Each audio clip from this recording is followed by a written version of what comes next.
Hello everyone, chapter number 8 चल रहा है हमारा मॉडर्न हिस्ट्री की बुक में। स्पेक्ट्रम पढ़ रहे हैं हम।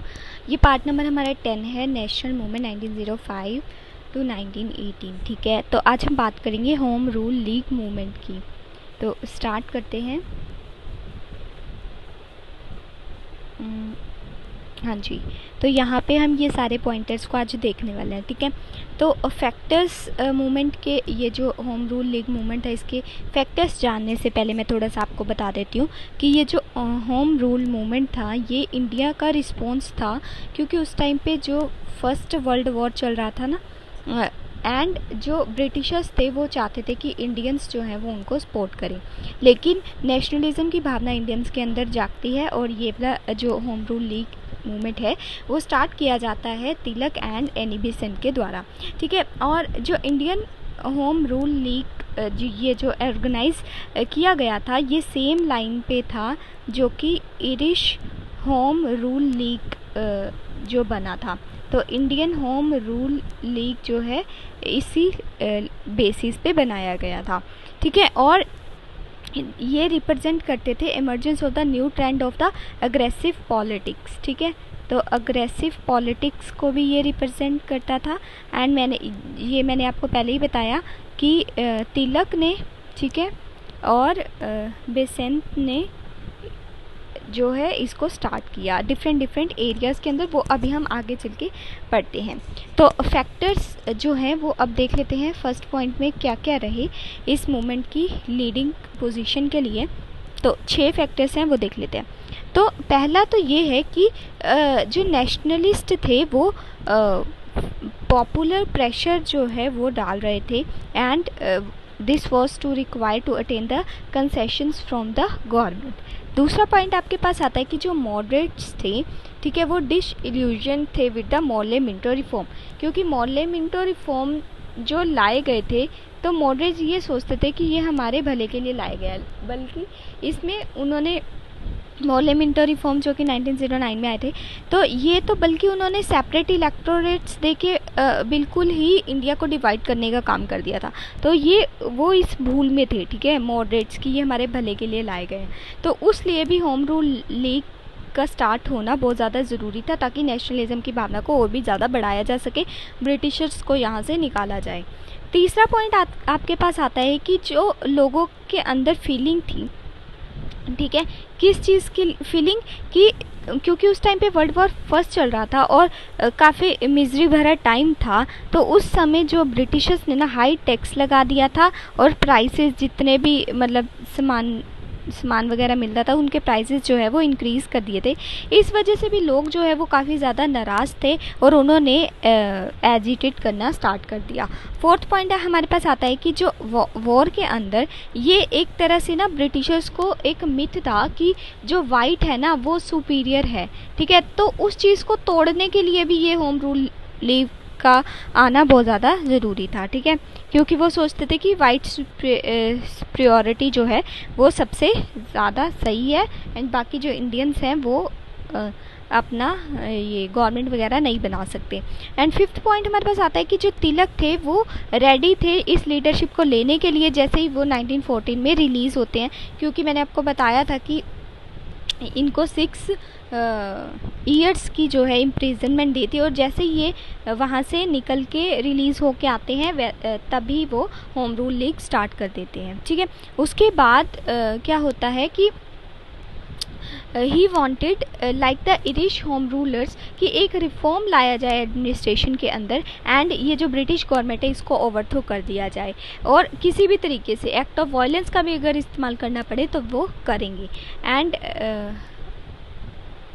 Only serve to retard the pace of political progress in India. किस चीज़ के बारे में बात कर रहे हैं? वायलेंस के बारे में, कि अगर वायलेंस से भी करना पड़े तो ये उसका यूज़ करेंगे। ठीक है, उसके बाद 6th पॉइंट हमारे पास आता है एनी बेसेंट, जो कि एक इरिश थी, ठीक है, आयरलैंड से ये आई थी। ठीक है, इन्होंने अपनी जो है जितनी भी मतलब कि ऑर्गेनाइजेशंस यहाँ पे बनाई थी। अच्छा, सबसे पहले आपको ये भी पता होना चाहिए कि ये भारत आई क्यों थी, क्योंकि ये जो इंडियन कल्चर था ना उससे काफ़ी ज़्यादा इन्फ्लुएंस्ड थी। इस वजह से इन्होंने अपनी जितने भी लाइफ थी बची हुई वो ये डिसाइड किया कि मैं इंडियन कल्चर को जानूंगी। एंड वो यहाँ आई 1896 से ही उन्होंने डिसाइड किया कि मुझे अपने जो एरिया है इस चीज़ को लेके, अपनी एक्टिविटीज़ को लेके वो इंक्रीज़ करना है। उसी के अंदर इंक्लूड करके इन्होंने ये भी कहा कि ये मूवमेंट भी उसी के अंदर आएगा for home rule on the lines of the Irish home rule league, जैसे कि मैंने आपको पहले ही बताया कि इसके बेसिस पे ये स्टार्ट हुआ था। अब लीग के बारे में थोड़ी सी बातें जान लेते हैं। ये जो लीग स्टार्ट हुई थी, ठीक है, उसके बारे में। तो तिलक एंड बेसेंट दोनों ने ये जो है स्टार्ट की थी। कॉपरेशन इनको फुल मिला एक्सट्रीमिस्ट का भी। Extremist was essential for the movement to success. तो यहाँ पे यही मेन कारण था कि एक्सट्रीमिस्ट भी जो थे वो भी इनके साथ ही थे, ठीक है। एक्सट्रीमिस्ट में ही वो आते हैं तिलक और, ठीक है, क्योंकि मॉडरेट्स वाले जो थे वो आपके कौन थे? मॉडरेट्स जो नरम दल के नेता थे, ठीक है, और एक्सट्रीमिस्ट वाले गरम दल के नेता। तो ये इनके साथ थे, सारे इनके साथ थे, सारे एक्सट्रीमिस्ट इनके साथ ही थे, ठीक है। तो उसमें उस चीज़ में ये सक्सीड भी होते हैं इसी वजह से, ठीक है। Having failed at the 1914 session of the Congress to reach a moderate extremist rapprochement, Tilak and Besant ने ये डिसाइड किया कि हमें पॉलिटिकल एक्टिविटीज़ अपनी अपनी रिवाइव करनी चाहिए। मतलब अलग से इन्होंने ये डिसाइड किया हम अपने अपने अलग से मूवमेंट चलाएंगे। तो 1950 के अर्ली फेज़ में ही एनी बेसेंट ने कैंपेन्स शुरू कर दिए किस चीज़ को लेके, सेल्फ गवर्नमेंट हमें एस्टेब्लिश करनी है इंडिया के अंदर। जैसे वाइट कॉलोनीज़ मतलब ब्रिटिशर्स ने की हुई है वैसे हमें भी अपनी अलग से करनी है। उन्होंने कैंपेन स्टार्ट किए, उनकी जो न्यूज़पेपर थी उनके थ्रू। ये आपसे पूछे जा सकते हैं उनके न्यूज़पेपर के नाम, तो न्यू इंडिया एंड कॉमनवेल्थ। तो ये बिल्कुल भी आपको नहीं भूलनी है, एनी बेसेंट की न्यूज़पेपर्स का नाम है। इनके थ्रू इन्होंने कैंपेनिंग स्टार्ट कर दी, पब्लिक मीटिंग स्टार्ट कर दी, कॉन्फ्रेंसेस स्टार्ट कर दी। एनुअल सेशन जब होता है कांग्रेस का 1915 के अंदर, तो बेसेंट एंड तिलक जो है वो अपने अपने जो है एफर्ट्स शो करते हैं and met with the some success. उनको कुछ सक्सेस भी मिलती है इस बारे में, क्योंकि कैंपेनिंग से उनको थोड़ा सा फ़ायदा होता है। इट वाज डिसाइडेड, वहीं पे डिसाइड हो जाता है कि extremist be admitted to the Congress. तो ये जो एक्सट्रीमिस्ट थे ये एडमिट कर देते हैं अपना कांग्रेस के साथ। Although Besant failed to get the Congress to approve her scheme of home rule league, लेकिन कांग्रेस वाले ना ये एनी बेसेंट वाले को जो है वो परमिट नहीं करते हैं होम रूल लीग बनाने के लिए। Congress did commit itself to a programme of educative propaganda and revive करना है लोकल लेवल की Congress committees. Not willing to wait for long, ये लॉन्ग टाइम तक वेट नहीं करते हैं। बेसेंट जो है वो एक कंडीशन रख देती है कांग्रेस के आगे, if Congress did not implement its commitment she would be free to set up her own league. तो वो अपनी अलग से लीग जो है वो बना लेगी, ठीक है। फिर लेकिन आगे चल के क्या होता है कि एनी बेसेंट की जो भी ये डिमांड्स मांगती है ना सेल्फ गवर्नमेंट की, वो कांग्रेस नहीं मानती है। कांग्रेस एनी बेसेंट की सेल्फ गवर्नमेंट वाली डिमांड नहीं मानती है। इसी वजह से एनी बेसेंट अपनी अलग से एक लीग स्टार्ट कर देती है। और तिलक एंड बेसेंट ने सेपरेट लीग्स क्यों स्टार्ट की, ये भी बहुत इंपॉर्टेंट क्वेश्चन है। टू अवॉइड एनी फिक्शन, कि कोई भी मतभेद बीच में ना हो एंड इनकी स्मूथली ये अपना अपना वर्क करते रहें। तो ये आपका लीग में सारा आ जाता है। उसके बाद द तिलक्स लीग्स में क्या होता है ये भी काफ़ी ज़्यादा इंपॉर्टेंट है। तो अप्रैल 1916 के अंदर महाराष्ट्र वाले रीजन में, ठीक है, बॉम्बे सिटी को यहाँ पे छोड़ देना है, ठीक है। बॉम्बे सिटी वाला जो इंक्लूड होगा ना वो बेसेंट वाली में आएगा, ठीक है, एनी बेसेंट वाली में। तो यहाँ पे बॉम्बे सिटी को इंक्लूड नहीं करते ये, ठीक है। And Karnataka, central provinces and बिरार, ये वाले रीजन में ही रहते हैं, ठीक है। इसकी मतलब तिलक वाले लीग की 6 ब्रांचेज होती हैं, ठीक है। एंड इसके अंदर क्या क्या इन्वॉल्व होता है कि स्वराज्य, दूसरा लिंग्विस्टिक स्टेट्स बनानी है, ठीक है, और तीसरा आपके पास आता है कि एजुकेशन जो है ना वो वर्नैकुलर लैंग्वेज में देनी है। ठीक है, अब हम बात कर लेते हैं बेसेंट लीग की, और मैं ये ब्लैक कलर के पेन से लिखूंगी और साथ साथ कंपैरिजन होता रहेगा। ठीक है, तो इन जो तिलक वाली थी वो अप्रैल में स्टार्ट हुई थी, और बेसेंट वाली जो थी वो आपकी सितंबर 1916 में स्टार्ट हुई थी। कहाँ पे? मद्रास से इन्होंने स्टार्ट की थी।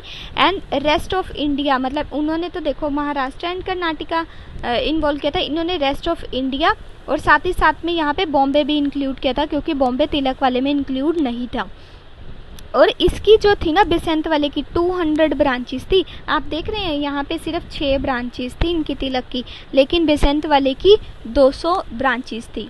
ठीक है, इसके अंदर मतलब कि ये जो बेसेंट वाली थी इसके अंदर और कौन कौन जो है वो इन्वॉल्व होता है, तो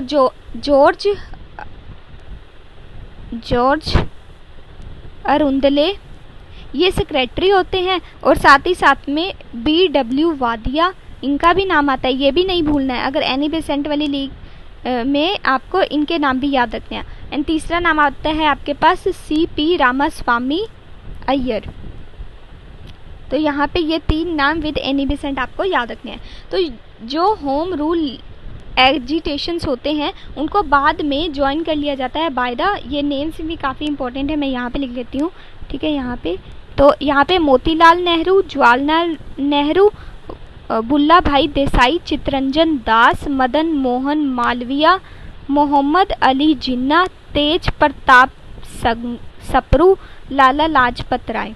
तो ये सभी जो हैं ये भी ज्वाइन कर लेते हैं इनकी लीग्स को। लेकिन कुछ जो लीडर्स होते हैं वो जैसे कि मैंने आपको बताया कि ये जो तिलक थी इसकी 6 ब्रांचेस थी, जो बेसेंट थी इसकी 200 ब्रांचेस थी ये वाली लीग की। तो ये जो ब्रांचेस के ना कुछ हेड भी बन जाते हैं, ये मान लीजिए ये इनमें से कुछ के ये हेड बन जाते हैं। ठीक है, उसके बाद many of the moderate congressman who were disillusioned with the Congress inactivity, some members of the Gokhale's servant of Indian society। तो ये भी क्वेश्चन काफ़ी इम्पोर्टेंट है कि जो सर्वेंट ऑफ इंडियन सोसाइटी थी ये किसकी थी? ठीक है, किसने इसको इस्टेब्लिश किया था? तो ये गोखले की थी, इसको भी आपको बिल्कुल भी नहीं भूलना है।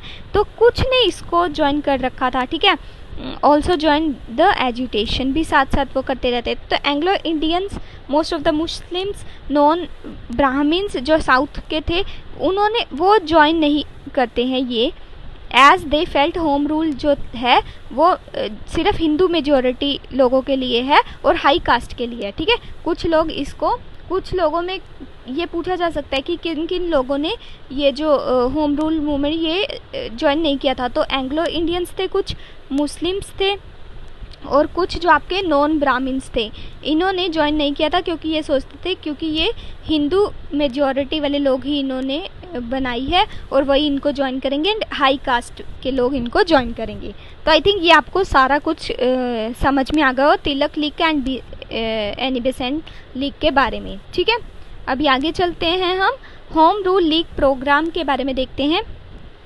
इसमें क्या है कि ये जो लीग था वो कैंपेन, इसका जो मेन एम था वो यही था कि हमें कैसे सेल्फ गवर्नमेंट लेनी है, क्योंकि मैंने आपको बताया कि बेसेंट भी यही चाहते थे कि सेल्फ गवर्नमेंट वाला और तिलक भी यही चाहते थे सेल्फ गवर्नमेंट वाला।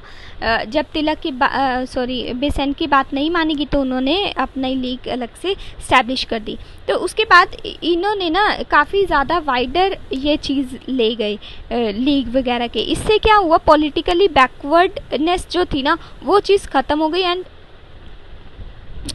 ये अट्रैक्ट हुए पॉलिटिकली बैकवर्ड रीजन से of the Gujarat and Sindh. और इनका मेन एम ये भी था कि हमें प्रमोट करनी है क्या चीज़, पॉलिटिकल एजुकेशन।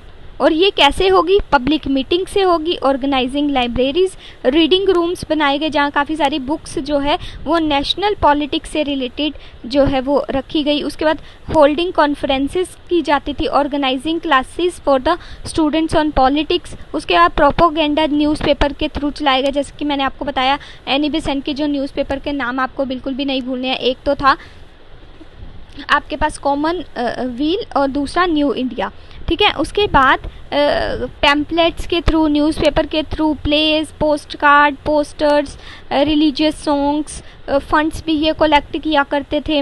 उसके बाद सोशल वर्क भी ये किया करते थे, पार्टिसिपेट करते थे लोकल गवर्नमेंट एक्टिविटीज़ के अंदर। और सबसे इम्पॉर्टेंट बात कि इसमें 1917 का जो रशिया रेवोल्यूशन चल रहा था ना, उसने भी काफ़ी इंपॉर्टेंट रोल प्ले किया इनको एडवांटेज दिलवाने में कि ये सक्सेसफुल हो सके। क्या? Home rule league. तो ये लीग के प्रोग्राम्स में सिंपल आपने दो तीन चीज़ें याद रखनी है। सेल्फ गवर्नमेंट की मांग करते थे, वाइडर रेंज तक ये पहुंच चुके थे इनकी जो मतलब क्योंकि एनी बेसेंट की जो थी वो ऑल ओवर इंडिया चल रही थी, ठीक है। उसके बाद ये क्या क्या करते थे ये सारा इनका आ गया, और कैसे कैसे फंड रेज करते थे, ठीक है। तो इसमें और कुछ ज़्यादा नहीं है। उसके बाद गवर्नमेंट का एटीट्यूड इनके बारे में क्या था वो भी देख लेते हैं अब। तो जो गवर्नमेंट थी वो सीवियर रिप्रेशन के मूड में थी, मतलब इस मूवमेंट को रिप्रेस करना चाहती थी, ठीक है। मेनली इन मद्रास वाला किसका था? एनी बेसेंट का था। क्यों यहाँ पे करना चाहती थी? क्योंकि स्टूडेंट्स जो थे वहाँ के वो स्टूडेंट्स को प्रोहिबिट कर दिया गया था वहाँ पे मद्रास के अंदर कि वो अटेंड नहीं कर सकते पॉलिटिकल मीटिंग्स, लेकिन फिर भी वो कर रहे थे। एंड तिलक के ऊपर ना केस कर दिया जाता है, ठीक है, हाई कोर्ट के द्वारा। एंड तिलक को बेयर्ड कर दिया जाता है कि ये पंजाब वाले रीजन में एंड दिल्ली वाले रीजन में बिल्कुल भी एंटर नहीं हो सकते।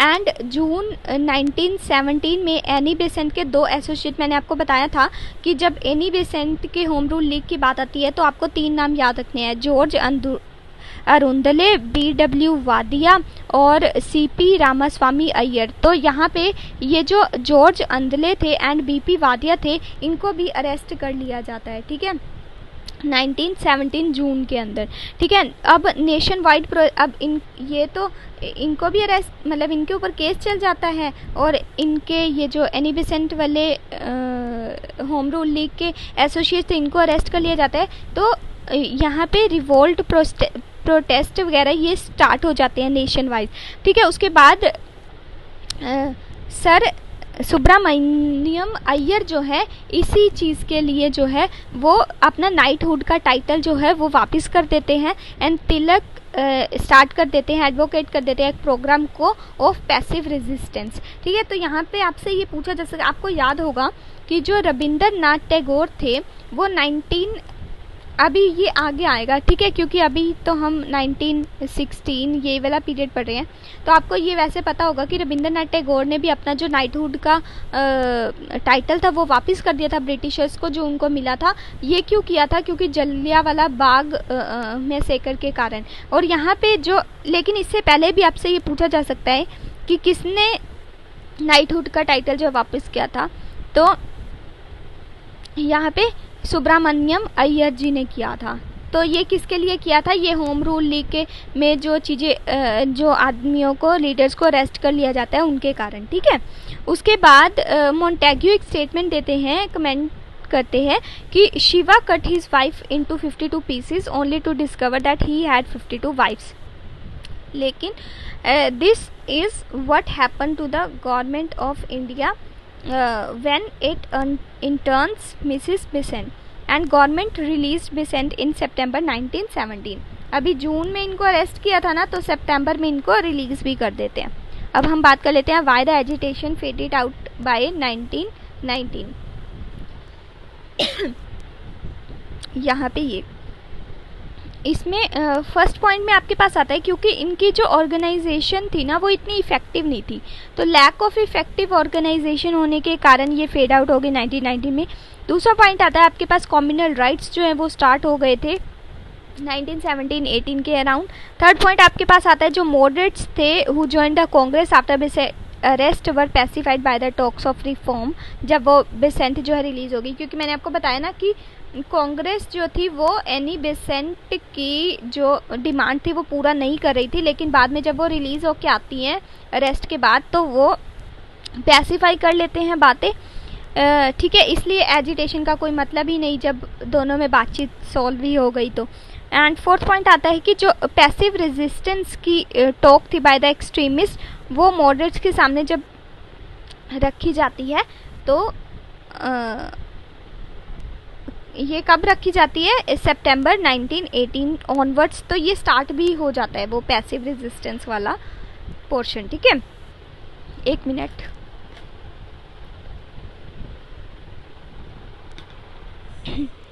हाँ जी, तो फिफ्थ पॉइंट हमारे पास आता है मोंटेग्यू चैप्ट रिफॉर्म्स। तो ये कब लाए जाते हैं आपके 1919 के अंदर, विच बिकेम नॉन इन जुलाई 1918।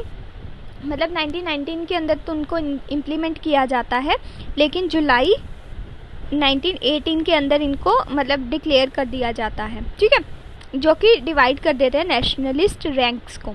उसके बाद सिक्स्थ पॉइंट हमारे पास आता है कि जो तिलक थे वो फिर अब्रोड चले जाते हैं केस के मामले में, क्योंकि मैंने आपको बताया हाई कोर्ट जो है वो उनके ऊपर केस कर देता है, ठीक है, एजिटेशन के लिए, एंड वो उनको केस के सिलसिले में अब्रोड चले जाना पड़ता है। और जो एनी बेसेंट होती हैं वो भी जब जैसे बाहर निकल के आती हैं तो पैसिफाई कर लेती है कांग्रेसमैन के साथ, and response to the reforms and techniques of the passive resistance. उसके बाद कोई लीडर जो है वो नहीं बचता है, वो एक तरह से जो मूवमेंट था वो लीडरलेस हो जाता है, क्योंकि तिलक भी इंग्लैंड चले जाते हैं ना, इसी वजह से, ठीक है। उसके बाद अब हम बात कर लेते हैं अपने पॉलिटिक्स गेन्स की, ठीक है।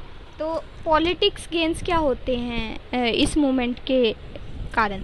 अभी तक तो हमने ये पढ़ा ना कि गवर्नमेंट का क्या एटीट्यूड रहता है, प्रोग्राम के अंदर कैसी कैसी चीज़ों का इस्तेमाल किया जाता है, मतलब वो पैम्पलेट्स वगैरह हो गए, एजिटेशन फेडेड आउट कैसे हो जाता है, ठीक है। लेकिन पॉजिटिव भी तो कुछ निकला होगा ना इसका, तो वो अब देख लेते हैं। लास्ट पॉइंट हमारा है ये।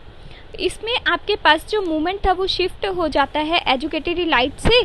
पहले जो है एजुकेटेड एलिट्स जो थे वही इस मूवमेंट में पार्ट ले रहे थे, लेकिन अब मासेस तक भी बातें पहुंचने लगी हैं। वो भी जो है अपने नेशनलिज्म की भावना को इंक्रीज करते हुए ब्रिटिशर से लड़ना स्टार्ट कर देते हैं। पहला पॉइंट। दूसरा, पहली बात पहले में यही आएगा कि मासेस तक भी अब पहुंचना, ये पहुंचा, मासेस तक पहुंचा मूवमेंट। इसी वजह से मासेस के अंदर जो है वो उबाल आया कि हमें कैसे ब्रिटिशर्स को यहाँ से निकालना है। दूसरा point, created and organisation link between the town and the country. अब जो छोटे छोटे रूरल एरियाज थे ना एंड अर्बन एरियाज, इनको भी जोड़ने का काम करता है ये मूवमेंट, क्योंकि मैंने आपको बताया जो तिलक वाला था वो बेशक जो है महाराष्ट्र कर्नाटक वाले रीजन में रहता है, लेकिन जो वो वाला होता है ना एनी बेसेंट वाला, वो पूरे पैन इंडिया में चलता है। तो ये बात पूरे रूरल एरियाज तक भी पहुंची और मासेस तक पहुंची, ठीक है।